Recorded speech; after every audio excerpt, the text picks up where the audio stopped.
Just summarize a little bit for hidden in plain view. Sure. Are there main groupings, or kind of how there are the errors in the Bible? You can kind of say, oh, this is a time and place one. This one is a narrative. This one is theology based. Are there like main groupings that people can kind of look at and see uh, what these Yeah, undesigned coincidences are?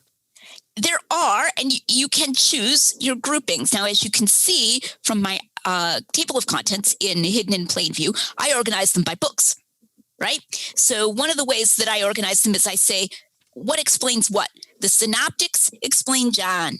John explains the synoptics. The synoptics explain each other. And then I have a miscellaneous, others in the Gospels, that I couldn't bear to leave out.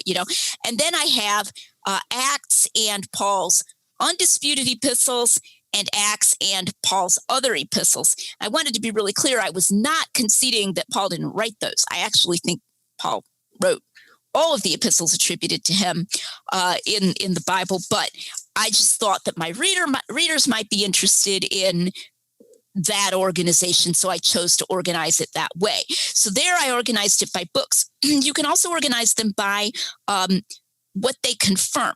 So, for example, they might confirm a single event. They might confirm details of events, or they might confirm a fact that stands behind a group of events. So, for example, the one I just gave about the brethren coming from Macedonia. What's the fact that stands behind? Well, hypothetically, and I think it is true, that they brought him money. So we conjecture that fact. Neither of the documents states specifically that, when Timothy and Silas came, they brought Paul money, and that is why he stopped making tents and had more time, etc. We conjecture that. So we think of that as a fact that stands behind. So we can categorize them by what they confirm, or by books, or by what explains what. And then we can mix and match these categories. Very neat. Very neat. Yeah, I really enjoyed reading this book. Like I said, I almost viewed it as a positive approach to those tensions within the New Testament.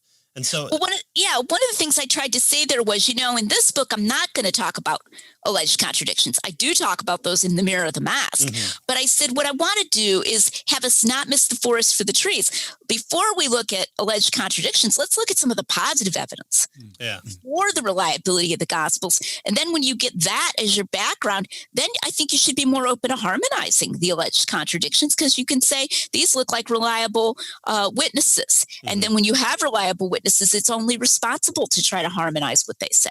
Yeah. And I would refer people back to our interview with J. Warner Wallace, who also talks about this.